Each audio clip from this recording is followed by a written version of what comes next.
Hello everyone, welcome to Mithila slash live. আজকের ভিডিওতে থাকছে আমার ছেলের জন্মদিনে কি কি আয়োজন করেছিলাম সেটা নিয়ে। প্রায় অনেকদিন পরে আমি একটা দাওয়াত হোস্ট করছি। প্রথম থেকে আমার অনেক ভয় লাগছিল যে আমি সবকিছু পেরে উঠতে পারবো কিনা। তো টুকিটাকি কাজ আমি আগে থেকেই করে রেখেছিলাম, যেমন শামি কাবাব বানানো, আর কেকটা আমি আগের দিন রাতেই বেক করে ফেলেছিলাম। আর এই কেকটা বেক করতে যে বড় একটা দুর্ঘটনা ঘটে যায় আমার সাথে।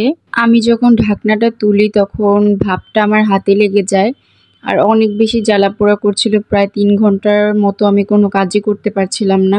সেই দিন আমার প্রতিটা কাজে আমার হাজব্যান্ড অনেক হেল্প করেছিল। ও তখন গরুর মাংসটা আমাকে মেরিনেট করে দিচ্ছিল, আর আমি জাস্ট একটাই দোয়া করছিলাম পরের দিন যাতে আমার হাতটা পুরোপুরি ঠিক হয়ে যায়। কিন্তু কাজ তো থামিয়ে রাখা যাবে না, তো মোটামুটি হাতের জ্বালা পোড়া একটু কমার পরে আমি আবার কাজ শুরু করে দিই। তো ওরই ফাঁকে আমি একটু জেলোগুলো বানিয়ে রেখেছিলাম, দুধটা জাল করে রেখেছিলাম, সেমাই বানাবো তাই। সেমাই বানানো শেষে আমি হুইপড ক্রিমটা রেডি করে ফেলি। কেক ডেকোরেশন শুরু করতে করতে আমার অনেক রাত হয়ে যায়, কারণ এই হাত নিয়ে আমি করতেই পারছিলাম না একদমই। আর আমি ঘুমাতে যাইনি বলে আমার ছেলেও তখন ঘুমাতে যায়নি। এই ভিডিওগুলো ওই বসে করে দিয়েছিল তখন, তাই ভিডিওগুলো একটু কাঁপা কাঁপা আসছে। আমি খুবই সিম্পল একটা ডেকোরেশন করেছিলাম কেকটাতে, জাস্ট একটা নজল দিয়ে পুরোটা কেক কমপ্লিট করেছি।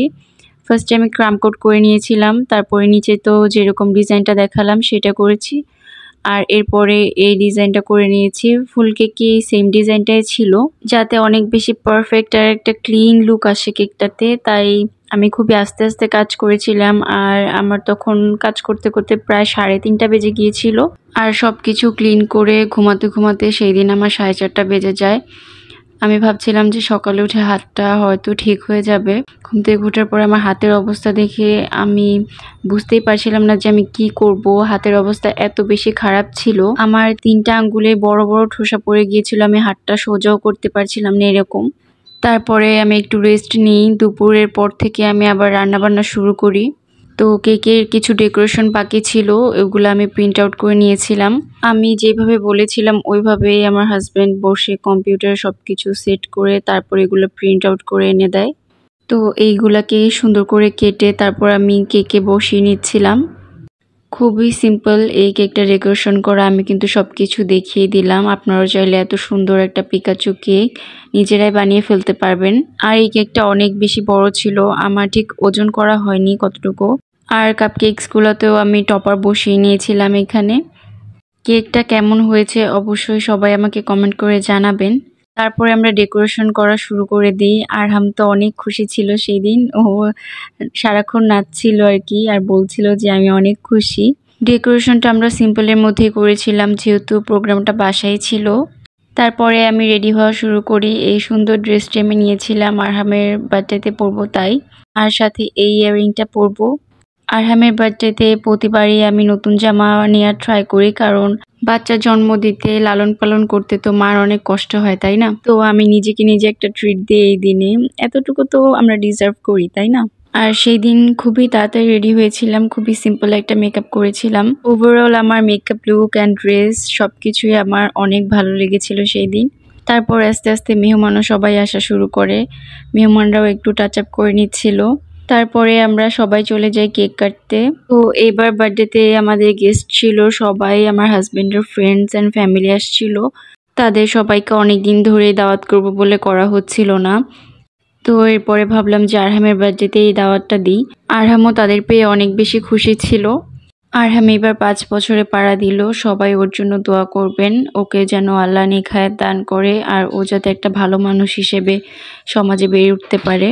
কেক কাটা শেষে আমি তখন আরহামকে কেক খাইয়ে দিচ্ছিলাম। মাশাআল্লাহ আরহাম কেকটা অনেক বেশি পছন্দ করেছে। তারপরে সাগর ভাই আমাকে কেকটা কাটতে আর সার্ভ করতে অনেক হেল্প করেছিল। সবাই কেক খাওয়ার পর আমার অনেক বেশি প্রশংসা করেছে, আসলে এই চকলেট ময়েস্ট কেকটা অনেক বেশি মজা হয়। তারপরে আমি খাবারগুলো সব রেডি করে নিচ্ছিলাম। আল্লাহর রহমতে শেষ পর্যন্ত আমি প্রতিটা খাবারই বানাতে পেরেছিলাম যেগুলো আমি চেয়েছিলাম। তো সেই দিন মেনুতে কি কি ছিল এক নজর দেখিয়ে দিই। প্রথমেই ছিল সাদা পোলাও, তারপরে ছিল আলু দিয়ে গরুর মাংস ভুনা, তারপরে ছিল ডিমের কোরমা, তারপরে ছিল বিয়েবাড়ি স্টাইলে শাহি ভেজিটেবলস, আর এইখানে ছিল চিলি চিকেন। চিলি চিকেনটা অনেক বেশি মজা হয়েছিল। এগুলো সবকিছুই আমি র্যাপ করে রেখেছিলাম যাতে একটু গরম থাকে। আর এইখানে ছিল মুরগির রোস্ট, আর এটা ছিল বিফ শামি কাবাব। তারপরে এখানে ছিল ডেজার্টে আমি করেছিলাম সেমাই। তারপরে এখানে ছিল সালাদ, আর সেম ভেজিটেবলটা এখানে ছিল, আর এখানে কিছু এক্সট্রা রোস্টও রাখা ছিল। আর এই ছিল আমার ফুল সেটআপ। আমার অনেক বেশি ইচ্ছা ছিল যখন আমি নতুন বাসা করব তখন বুফে স্টাইলে যাতে খাবার সার্ভ করতে পারি এরকম একটা এরিয়া করব। আলহামদুলিল্লাহ, আল্লাহর কাছে হাজার হাজার শুকরিয়া যে আমি এটা করতে পেরেছি। তারপরে সবাই যার যার মতো খাবার নিয়ে নিচ্ছিল। খাবার নেওয়া শেষে আমরা সবাই একসাথে খেতে বসে পড়ি। কেউ আর ডাইনিং টেবিলে বসেনি, সবাই লিভিং এরিয়াতে বসে একসাথে খাবার খাচ্ছিলাম। আসলে এই সময়টা অনেক বেশি ভালো কেটেছে সেই দিন। সবাই একটু একসাথে ছবি তুলছিলাম, আর তাদের যাওয়ার আগে ভাবলাম তাদেরকে ছাদ থেকে একটু ঘুরিয়ে নিয়ে আসি, কারণ আমার বাসার ছাদটা অনেক বেশি সুন্দর। দিনে আসলে ফুল সৌন্দর্যটা উপভোগ করা যায়, রাতেও আলাদা একটা ভাইব দেয়। আর সেদিন ছাদে ওঠার পর দেখলাম একটু ঠান্ডা পড়েছে, আর চাঁদনি রাতও ছিল, সব মিলিয়ে অনেক বেশি ভালো লাগছিল। তারপরে আমরা সবাইকে বিদায় দিয়ে বাসায় এসে পড়ি।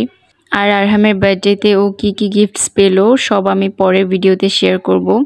তো কেমন লাগলো ভিডিওটা অবশ্যই কমেন্ট করে জানাবেন। Thanks for watching.